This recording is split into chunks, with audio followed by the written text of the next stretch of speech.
자, 2학년 예술계 학생 여러분 안녕하세요. 문학 12번째 강의를 시작하도록 하겠습니다. 지난 시간에 우리가 비 오는 날이면 가리봉동에 가야 한다라는 양귀자 작가의 연작소설 한 편을 마무리를 졌어요. 자, 마무리를 졌고 그에 대한 과제로 선생님이 학습활동 4번 문제를 여러분에게 제시를 했는데 여러분이 대체적으로 잘 수행을 해줬습니다. 자, 4번 문제 같은 경우는 겉모습만 보고 판단해서 다른 사람을 오해한 경우 그 경우를 소재로 삼아서 여러분이 이제 한 편의 글을 작성해보는 활동이었는데 다양한 어떤 사례들을 통해서 여러분이 작성을 했고 그에 대한 반성적 내용들도 잘 들어간 것 같았어요. 일단 예시답안에서는 어떤 내용들이 언급되어 있는지 같이 한번 그래도 보도록 하죠. 우리 반 친구 찬우를 오해한 경험이 있다. 찬우는 평소에 교복 넥타이를 하지 않거나 교복을 급히 입은 것만 같은 모양새로 등교를 해서 복장 불량으로 선도부에 여러 차례 지적을 받은 적이 있었다. 그 모습을 자주 목격한 나는 찬우가 게으르고 학교에 오는 것을 귀찮아하는 친구라고 생각하였다. 그러던 중 자신의 하루 일과로 수필을 써서 발표해보는 수업 시간 때 나는 그 오해를 풀게 되었다. 찬우의 부모님께서는 주로 새벽 근무를 하시기 때문에 찬우가 아침에 동생들을 깨워 등교 준비를 시킨다는 것이었다. 찬우의 발표를 듣고 나서야 나는 찬우가 아침에 바쁘게 움직이기 때문에 오히려 자신의 등교 준비에 미흡한 점이 있다는 것을 깨닫고 그동안 찬우를 오해한 것이 부끄럽고 미안하였다. 그리고 다른 사람의 겉모습만 보고 상대방을 쉽게 판단한 것을 반성해야겠다고 생각하였다. 자, 그래서 다른 사람, 제3자를 판단할 때에는 그 겉모습만 보고 재단해버리면 안 되고 그 사람이 어떤 속사정이라든가 그 사람이 처한 환경이라든가 이런 부분들을 들여다봐야 한다는 거죠. 자, 그래서 그런 어떤 부분들을 고려해서 다른 사람을 대해야 한다라는 그런 교훈을 가져다 주는 글이네요. 자, 여러분들도 모두 잘 작성을 했고요. 자, 이렇게 해서 우리 첫 번째 대단원이 마무리가 됐어요. 그래서 문학과 삶이라는 첫 번째 대단원이 마무리가 됐고, 자, 두 번째 대단원으로 들어갈 텐데, 자, 두 번째 대단원은 자, 여러분 교과서를 넘겨보시면 알겠지만, 자, 문학의 수용과 생산이라는 단원입니다. 자, 문학의 수용과 생산이라는 단원이 제시가 되어 있죠. 자, 여기에서 여러분이 그 수용과 생산이라는 단어는 1학년 때도 많이 들어봤을 거예요. 자, 수용이라는 용어가 있고 생산이라는 용어가 있죠.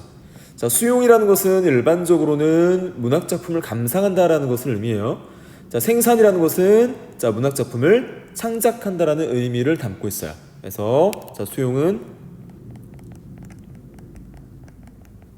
감상의 의미를 담고 있고요. 생산은 이를 바탕으로 창작한다라는 의미를 담고 있어요. 그래서 자, 수용과 생산이 어떤 반대의 의미가 아니라 여러분 학생들이 독자들이 작가의 글을 받아들이기도 하지만 감상하기도 하지만 실제 자신의 삶을 바탕으로 해서 창작을 하기도 해요. 즉 생산을 하기도 한다는 거예요. 그래서 문학작품을 수용하고 생산할 때 어떤 방법으로 수용하고 어떤 방법으로 생산, 즉 창작할 것이냐 이에 대한 어떤 내용들을 두 번째 대단원에서 배우게 돼요. 자, 그럼 소단원의 내용을 잠깐 한번 볼까요? 자, 소단원을 보면 첫 번째 소단원에 자, 문학작품의 구성 원리가 수용, 문학작품이 어떻게 구성되어 있고 그것을 바탕으로 어떻게 수용할 것인지. 자, 두 번째 대단원은 문학과 인접 분야, 자, 문학과 매체의 관계에 대해서 언급을 해주고 있어요. 그래서 자, 문학의 인접 분야에는 어떤 분야들이 있고 우리가 문학작품을 감상할 때 자, 어떤 매체를 동원해서 감상하느냐. 자, 요새는 뭐 이북도 많아서 인터넷 매체나 다른 여러 모바일 매체나 자, 이런 매체들을 활용하죠. 자, 그래서 인쇄 매체 이외에 자, 문학은 어떤 매체를 동원해서 우리가 감상할 수 있느냐. 자, 이런 부분에 대해서 이야기를 해주고 있어요. 자, 세 번째 소 단어를 보면 문학작품이 재구성과 창작이라고 되어 있죠. 자, 재구성이라는 것은 누누이 강조했지만 하나의 문학작품을 여러분이 감상하고 여러분이 가치와 신념 또는 배경지식에 비추어서 나름대로 여러분이 다시 그것을 변형해보는 활동, 내용이나 구조를 변형해보는 활동이에요. 자, 그래서 그것을 바탕으로 우리가 창작에까지 나아가게 된다 라고 생각을 해보시면 될 것 같아요. 그래서 문학의 수용과 생산이라는 두 번째 대단원에서는 이런 내용들로 우리가 학습을 하게 될 거예요.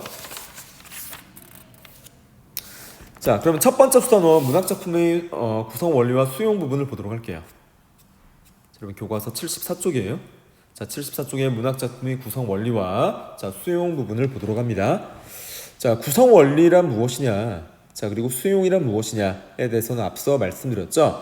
자, 문학작품이라는 것은 선생님이 앞서 언급했듯이 서정갈래, 서사갈래, 극갈래, 교술갈래, 자, 네 가지 갈래로 우리가 나누어 볼 수 있다고 했었죠. 자, 그 각각의 문학의 갈래에 해당하는 하위 범주의 작품들이 또는 갈래들이 구성 원리라든가 구조 자체가 달라요. 자, 그런 어떤 구성 원리에 따라서 우리가 어떻게 그것을 감상할 것이냐에 대해서 학습 목표로 삼고 있습니다. 자, 그러면 같이 한번 첫 번째 소단원에서 우리가 어떤 내용을 학습하게 되는지 학습 목표를 같이 한번 살펴볼게요. 첫 번째, 문학작품은 내용과 형식이 긴밀하게 연관되어 이루어진다. 자, 이를 통해서 작품을 감상한다. 그래서 내용과 형식이라고 했을 때 내용이라는 것은 말 그대로 작품이 내용이 되겠고 형식이라는 것은 구조가 되겠죠.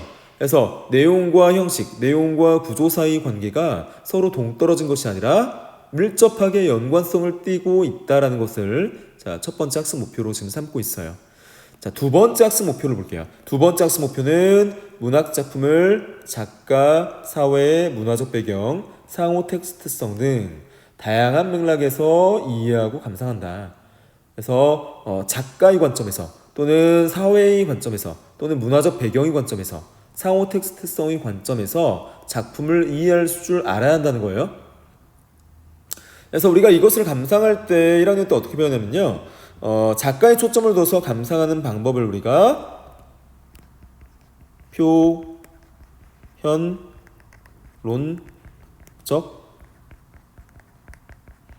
감상이라고 배웠어요.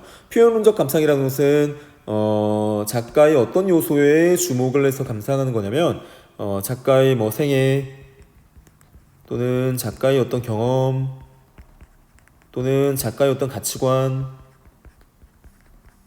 또는 작가의 어떤 배경 지식 등 작가와 관련된 생애나 경험이나 가치관, 배경식 등을 고려해서 그 작품을 감상하는 방법을 우리가 표현론적 감상 방법이라고 해요. 자, 작가의 초점을 맞췄을 때. 자, 그러면 사회나 문화적 배경에 초점을 맞춘 감상 방법을 우리가 1학년 때 어떻게 배웠냐면 이런 것들은 당시 어떤 시대 배경을 고려한다라고 해서 반영론적 관점이라고 했어요.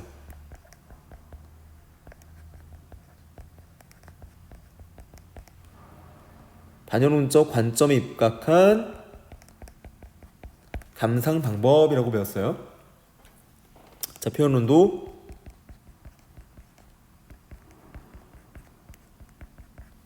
표현론적 관점이라고도 합니다.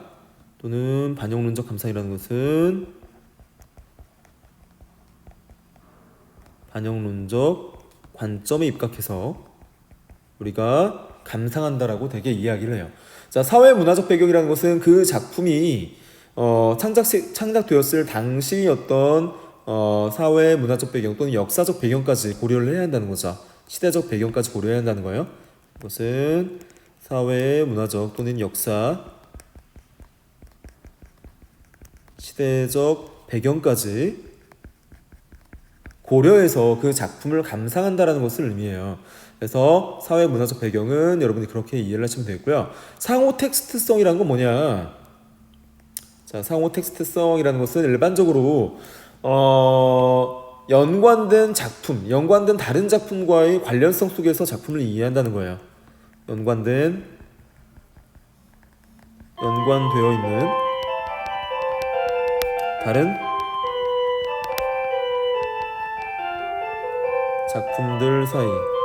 작품들 사이의 관계 속에서 작품을 감상하는 방법이에요.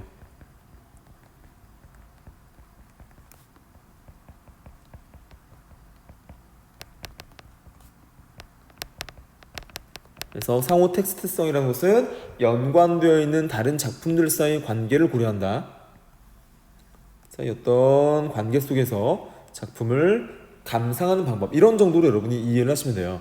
그래서 이 작품에서는 자, 작가의 관점, 자, 사회 문화적 또는 시대 역사적 배경이 관점, 자, 세 번째 상호 텍스트성이 어떤 관점 등에서 다양한 맥락들을 여러분이 해야 한다는 거예요. 다양한 맥락적 요소들, 이런 요소들을 자, 고려하면서 감상을 해야 한다는 겁니다. 자, 그다음 세 번째 학습 목표를 보도록 할게요. 세 번째 학습 목표를 보니까 자, 문학 작품을 자, 공감적 또는 비판적, 창의적으로 수용하고 자, 그 결과를 바탕으로 자, 상호 소통한다. 문학적 관점에서. 그래서 공감한다, 비판한다, 창의적으로 수용한다라는 것은 여러분이 상식적으로 다 이해를 할 수 있을 것이라고 선생님이 생각을 해요. 그래서 이 공감한다는 것은 자, 여러분이 알고 있듯이 감정을 공유한다는 거예요. 감정을 수용하고 받아들인다라는 겁니다. 자, 정서나 감정의 긍정적 수용이에요. 자, 정서나 감정을 긍정적으로 받아들이면서 수용한다. 자, 비판적이라는 것은 비판적 수용을 많이 들어봤죠? 자, 비판적 수용이라는 것은 작가의 작품을 있는 그대로 받아들이는 것이 아니라 자, 뭐예요? 자, 독자의 가치, 신념 또는 배경식에 비추어 봤을 때 비추어서 자, 수용 여부를 결정합니다. 결정하는 감상 방법이에요. 자, 독자의 가치나 신념이나 배경식 이런 것들을 고려한다는 거죠. 가치나 신념이나 배경식에 비추어서 자, 그 작품을 자, 내가 그대로 받아들일지 여부를 결정하는 자, 감상 방법이에요. 자, 창의적 수용이라는 것은 자, 우리가 앞서 배웠던 무엇과 유사하냐면 그것과 유사해요. 창의적 수용이라는 것은 재구성이라는 용어와 연관돼 있어요. 재구성. 자, 우리 재구성 배웠었죠? 재구성이라는 게 뭐였죠? 그 작품을 토대로 해서 나름대로 내용을 변형한다라고 했죠. 작품 내용의 창의적 변형. 자, 내용의 창의적 변형을 통해서 작품을 창의적으로 수용하는 방법도 있다라는 거야. 자, 이런 공감적, 비판적, 창의적 수용을 여러분이 이해하고 그것을 바탕으로 해서 작가와 소통한다. 상호 소통이라는 것은 작가와 독자 간의 소통 또는 독자와 독자 간의 소통을 내포하고 있어요. 자, 다시 한번 선생님이 설명을 할게요. 자, 이 상호 소통이라는 것은 어떤 소통을 내포하고 있다고요? 이 상호 소통이라는 것은 작가와 독자 사이 소통 또는 독자와 독자 간의 소통을 자, 포괄합니다. 그래서 작가와 독자, 자, 그리고 독자와 독자 사이 소통을 모두 포괄하고 있어요. 그래서 우리가 첫 번째 소단원에서 학습해야 할 세 가지 목표에 대해서 살펴봤어요. 자, 구체적인 어떤 작품을 통해서 첫 번째, 두 번째, 세 번째 학습 목표를 자, 우리가 적용해 보도록 하죠. 자, 그러면 첫 번째 이제 시를 보도록 할게요. 생각 열기에 나온 시인데 다음 시를 읽고 친구들과 함께 감상을 나눠보자라고 했어요. 일단 제재 격안을 보기 전에 같이 한번 고백이라는 편지 6부제죠. 편지 여섯 번째 편지라는 자, 고백이라는 시를 볼 텐데 이 시가 굉장히 단순하면서도 간결해요. 그리고 형식적 파괴를 보이고 있어요. 그래서 같이 한번 감상해 볼 텐데 짧습니다. 자, 어떤 내용이신지 여러분이 감상을 해보세요. 자, 너에게로 가는 자, 그리움이 전깃줄에 나는 감전되었다라고 했어요. 자, 일단 우리가 시를 감상할 때 화자와 대상을 파악하라고 했는데 그래서 시적 화자는 바로 명시가 돼 있죠. 자, 시적 화자는 여기에 누구로 명시가 돼 있어요? 나로 명시가 되며 자, 이 나가 바로 시적 화자가 되겠죠. 자, 그리고 누구에게 말하고 있어요? 너에게 말하고 있죠. 그래서 여기에서 너가 바로 내가 이야기하고자 하는 대상이죠. 시적 대상이에요. 자, 그러면 시적 화자가 시적 대상에게 어떤 메시지를 전달하고자 하느냐, 어떤 메시지를 전달하고자 했느냐, 이들 사이의 어떤 관계를 파악해야겠죠. 그래서 둘 사이 관계를 보니까 어때요? 어떤 감정이 내포돼 있어요? 보니까 그리움의 감정이 내포돼 있어요. 자, 그리움의 정서와 감정이 내포돼 있어요. 자, 그립다라는 것은 화자가 시적 대상에 대한 그리움을 느낀다는 것은 호감을 느끼고 있다라는 거죠. 자, 호감을 느끼고 있는 거예요. 또는 사랑하고 있다거나 호감을 느끼고 있다라거나. 그래서 시적 대상은 나에게 있어서 굉장히 긍정적 대상입니다. 대상이고, 자, 나가 너라는 시적 대상에게 느끼고 있는 감정과 정서는 일반적으로 사랑의 감정일 가능성이 높아요. 사랑의 감정 또는 뭐 호의적 태도, 또는 여기서 말했듯이 뭐 그리움의 정서 또는 연모의 정서. 연모, 그리워하면서 사랑한다는 게 연모입니다. 그래서 나에게로 가는 그리움이 전깃줄에 나는 감전되었다. 이 구조를 여러분이 주목할 필요가 있어요. 자, 여기 보시면 감전되었다 라는 하나의 어떤 서술어를 5행으로 나누어서 지금 제시를 했죠. 자, 여기서 보면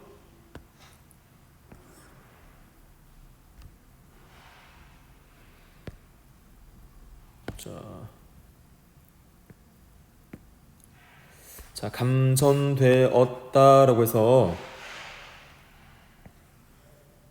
하나의 서술어죠. 하나의 서술어를 어떻게 지금 표현했죠? 5행으로 나누어 표현했죠. 자, 이 5행으로 나누어 표현한 것, 이 부분에 여러분이 주목을 하셔야 돼요. 자, 이게 약간 형식의 파괴라고도 볼 수 있어요. 자, 이 부분을 우리가 형식의 파괴라고도 볼 수 있어요. 일반적인 현대시에서 볼 수 없는 형식이죠. 자, 이런 형식의 파괴를 통해서 무엇을 의도하고자 하였느냐라는 것이 중요합니다. 자, 나는 너라는 시적 대상에 대해서 사랑하고 연모하는 감정을 품고 있는데, 그래서 지금 간절히 그리워하고 있는데, 자, 그러한 어떤 감정들 때문에 감전되었다라는 표현을 썼어요. 자, 감전되었다라는 것은 실제로 전기에 감전됐다라기보다는 너를 사랑하는 나의 어떤 마음이 그만큼 간절하다라는 의미가 되지 않을까 싶어요. 그래서 여러분도 이성 교제를 해본 학생은 알겠지만 상대에 대한 어떤 사랑의 감정이나 호의의 감정이 컸을 때 이런 어떤 감전되었다라는 표현을, 관용적인 어떤 표현을 쓰기도 하죠. 너에게 뭐 감전되었다라는 어떤 표현들을 쓰기도 합니다. 그래서 그런 어떤 표현을 좀 강조한 것 같아요. 그래서 자신이 사랑하는 마음 또는 연모하는 마음, 그리워하는 마음, 이러한 어떤 감정들을 강조한 표현으로 볼 수 있겠어요. 자, 그래서 이것을 어떻게 해설하고 있냐면 이렇게 해설을 하고 있어요. 자, 이 해설이 100% 정답인 건 아닙니다. 자, 그래서 너에 대한 어떤 강렬한 그리움을 주제로 하고 있고, 자, 편지라는 부제가 붙은 12작품 가운데 하나로, 12작품 가운데 하나예요. 6번째 편지죠. 너에 대한 어떤 그리움을, 전깃줄에 감전된 것으로 비유하였다. 감전은 전기 때문에 순간적으로 충격을 받는 일로, 감전되면 전기가 통했다는 느낌을 받거나 경련을 일으키는 등의 증상을 보이며 심하면 죽음에 이를 수도 있다. 자, 이는 너에 대한 시적 화자의 태도. 선생님의 생각과 비슷하네요. 자, 너에 대한 시적 화자의 그리움이 그만큼 강렬하다는 것을 드러내는 것. 이 부분이 중요하죠.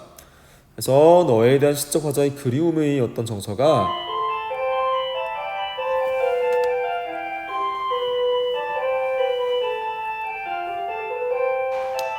시적 대상인 너에 대한 어떤 그림의 태도가 그만큼 강하다는 것을 지금 보여주고 있어요. 그래서 이런 부분들을 여러분이 잘 생각을 해주면 되겠고, 자, 이러한 어떤 감상의 내용이 100%다 맞다는 건 아니고 여러분이 어떤 감상의 내용은 또 다를 수도 있어요.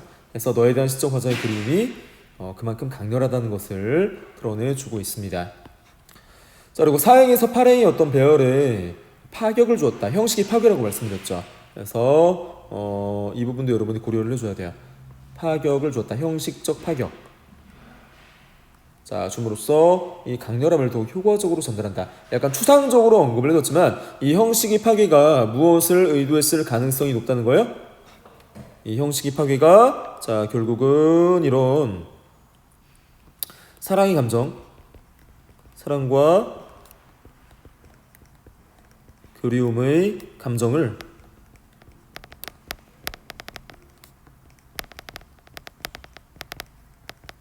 강조했다라고 보시면 되겠어요. 사랑과 그리움의 정서와 감정을 강조하였다라고 볼 수 있겠습니다. 이렇게 여러분이 고정희 시인의 자, 고백 6번째 편지 내용을 정리를 해주시면 될 것 같아요. 자, 그래서 이렇게 여러분이 있는 그대로의 내용을 받아들이셔도 되고 여러분 나름대로 작품을 재구성해서 창작할 수도 있다라는 거예요. 나라면 내가 사랑하는 대상에게 저런 감전되었다라는 표현보다 조금 더 참신한 표현을 사용할 수 있을 텐데 또는 더 효과적인 표현을 쓸 수 있었을 텐데 라는 생각에 미친 학생은 자, 감전되었다라는 표현 대신 다른 표현을 썼을 가능성도 있겠죠. 그래서 자, 그런 부분들을 여러분이 염두에 두면서 이 단원을 공부를 해 나가셔야 됩니다. 자, 그러면 문학작품을 어떻게 감상해야 되는지 보기 전에 이 시를 다음과 같이 배열하면 시의 느낌이 어떻게 달라지느냐라고 물어봤어요. 자, 그러니까 우리가 형식과 내용이 긴밀하게 연결되어 있다라고 배웠잖아요. 그래서 작품의 내용과 구조가 어떻게 긴밀하게 연결되어 있느냐를 여러분이 생각해 보셔야 되는데, 자, 여기에서는 한 문장으로, 한 행으로 처리를 했어요. 자, 지금 우리가 배웠던 시구를 보면 자, 이렇게 표현된 시 내용을 어떻게 간결하게 한 문장으로 처리를 해버렸죠. 자, 이렇게 한 문장으로 처리했어요. 자, 한 문장으로 처리를 했을 때 시 느낌이 어떻게 달라지는지를 여러분이 한번 생각해 보라는 거예요. 자, 시 느낌이 어떻게 달라지게 되었느냐. 자, 이 부분은 선생님이 과제로 내드리도록 할게요. 간단하니까 어렵지 않습니다. 자, 이 시를 한행으로 처리한다면 고정희 작가가 처리한 방식과 달리 한행으로 처리해버린다면 시 느낌이 어떻게 달라져 보이느냐. 자, 이 부분을 여러분이 나름대로 생각을 해서 과제 게시판에 올려주시면 좋을 것 같아요. 자, 그리고 느낌바를 이야기해보자 라고 했는데 자, 이 느낌바도 여러분이 자유롭게 감상해서 과제 게시판에 올려주면 되겠습니다. 자, 그러면 문학작품을 어떻게 감상해야 될까 75쪽으로 넘어오도록 할게요. 자, 문학작품의 어떤 감상 방법을 개괄적으로 설명해 주는데 선생님이 이 내용을 수업하기 앞서서 여러분께 미리 말씀드릴 점은 문학작품의 감상 방법은 정해져 있지 않아요. 정해져 있지 않되 자, 이런 방법으로 감상을 한다면 좀 더 효과적으로 감상할 수 있다라는 안내, 즉 지침의 역할을 할 뿐입니다. 그래서 같이 한번 선생님과 한번 살펴보되 여러분의 문학적 감상 방법이 따로 있다면 그 방법대로 감상해도 상관없다는 거예요. 그래서 일단 내용과 형식 간의 관계를 먼저 보도록 할게요. 자, 문학의 내용과 형식은 앞서 선생님이 뭐라고 말씀드렸죠? 매우 밀접한 긴밀한 어떤 관련을 띠고 있다라고 말씀드렸죠.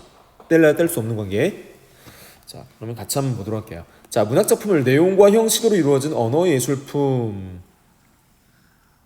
자, 언어로 이루어진 예술이라고 말씀드렸었죠. 자, 이것은 문학작품을 이루고 있는 내용과 형식이 서로 밀접하게 관련되어 있어서 따로 떼어낼 수 없음을 강조한 것이다. 자, 내용과 형식이 서로 뗄래야 뗄 수 없는 관계, 즉 밀접한 관련성을 띠고 있어서 자, 이런 내용과 형식이 항상 같이 따라다닌다는 거죠.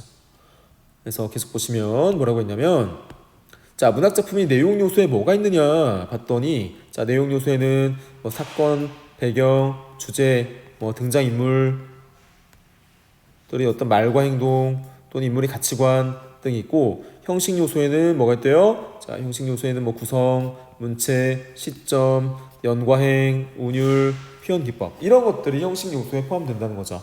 그러니까 내용 요소에는 지금 보니까 자 뭐 사건, 뭐 배경, 뭐 주제, 뭐 등장인물 이 어떤 말과 행동, 또 인물이 어떤 가치관 이런 요소들이 포함이 되고 형식 요소에는 자 그 작품의 구성이라든가 자 문체라든가 또는 시점이라든가 또는 연과 행이라든가 또는 운율이라든가 또는 표현 기법들 이런 요소들이 있다는 거죠. 자 그런 거 내용 요소와 형식 요소의 어떤 구분을 여러분이 분명히 해둘 필요가 있다는 겁니다. 자 그런 내용과 형식 간의 관계가 상호 분리되어 있는 것이 아니라 굉장히 밀접히 연관되어 있다는 거예요. 자, 그 밀접한 연관성을 뒤에 나오는 작품을 통해서 우리가 살펴볼 거예요. 두 번째, 자 문학 작품 감상의 어떤 맥락적 요소에는 뭐가 있느냐라는 거예요. 작품을 감상할 때 뭐 시대적, 문화적 맥락이라든가 또는 작가의 어떤 상황이라든가 또는 작가의 요소 말고도 다른 작품과의 어떤 관계 속에서의 맥락이라든가 이런 맥락적 요소들을 반드시 고려를 해줘야 한다는 거예요. 같이 한번 어떤 요소들을 고려해야 하는지 볼게요.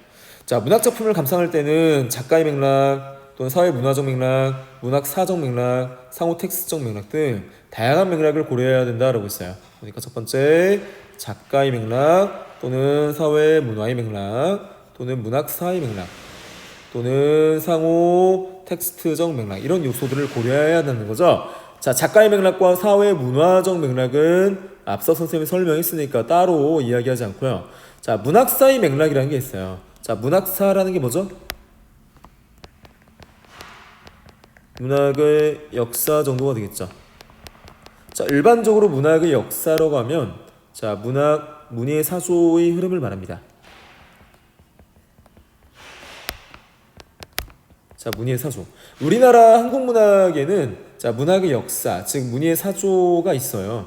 그래서 그 1910년대의 문학, 뭐 20년대의 문학, 뭐 30년대의 문학, 뭐 40년대의 문학, 50년대의 문학, 또 1960년대의 문학, 뭐 7, 80년대의 문학, 뭐 90년대 이후의 문학, 2000년대의 문학까지 각각의 문예의 사조, 문학의 역사의 흐름이 달라요. 특정 시기에 창작된 주된 창작의 어떤 흐름이 다르다는 거죠. 자, 그런 어떤 문학사적 맥락까지 여러분이 고려할 때 작품을 좀 더 수월하게 감상할 수 있다는 거예요. 자, 상호 텍스트적 맥락은 다른 작품들 사이 연관성이라고 말씀드렸죠. 자, 이런 맥락적 요소들을 고려해야 한다. 자, 작가의 맥락은 친절히 설명을 하네요. 자, 작가의 삶과 작품의 관계, 작가의 어떤 삶과 작품의 관계, 사회문화적 맥락은 작품이 다루고 있는 작품이 생산, 수용되는 당시 어떤 사회문화적 상황, 문학사적 맥락은 문학사와 작품의 관계, 상호 텍스트적 맥락은 다른 작품과의 어떤 관계를 가리킨다. 이러한 어떤 맥락적 요소들을 반드시 고려해서 작품을 감상할 필요가 있다라는 거예요. 자, 그다음 문학 작품의 공감적, 비판적, 창의적 수용과 소통의 요소를 볼게요. 자, 공감과 비판, 창의 어떤 개념은 역시 앞서 선생님이 설명했기 때문에 따로 설명드리진 않을게요. 자, 같이 한번 보면 우리는 문학 작품을 읽으며 크게는 작품의 어떤 주제 또는 작가의 어떤 가치관, 작게는 등장인물들의 어떤 의견 또는 감정 또는 취향에 공감하는 경험을 한다. 공감할 수도 있고 공감하지 못할 수도 있죠. 자, 때에 따라서는 문학 작품을 비판적으로 수용할 수도 있다. 자신의 관점에서 옳고 그름을 따져봐서 옳지 않다라고 판단되면 수용하지 않을 수도 있다라고 말씀드렸죠. 자, 그리고 넓고 좁음 또는 깊고 얕음 등을 따지며 비판적으로 읽음으로써 자, 문학 작품을 평가하는 안목을 기를 수 있다. 자, 공감적 수용, 비판적 수용을 바탕으로 해서 문학 작품을 창의적으로 수용할 수도 있다. 자, 새로운 해석을 내놓을 수도 있고 재구성 활동을 할 수도 있고 자, 작품에 들어있지 않은 새로운 것을 발견하거나 또는 깨우침을 얻을 수도 있어요. 자, 재구성의 개념은 말씀드렸으니까 따로 말씀드리지 않을게요. 자, 문학 작품을 읽고 느낀 것과 생산한 것을 다른 사람들과 나누면 다른 사람들과의 소통, 아까 말씀드렸죠. 작가와 독자와의 소통 또는 독자와 독자 사이 소통이 있다고 했었죠.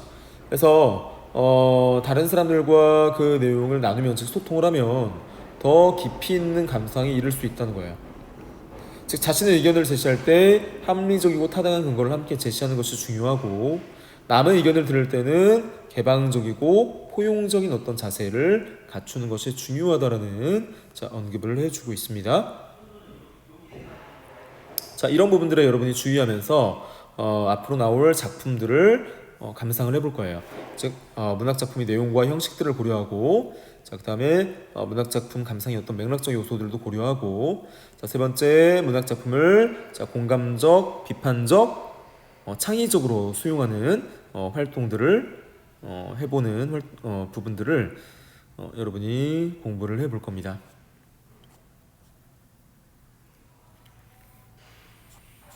자, 오늘은 여기까지 강의를 마무리하도록 하고요. 다음 시간에 우리가 나갈 작품이 김소월의 산유화라는 작품이에요. 그래서 여러분이 작품을 미리 한번 감상을 해보고, 김소월 작가에 대해서도 여러분이 조사해서 미리미리 작가에 대해서 알고 있으면 좋을 것 같아요.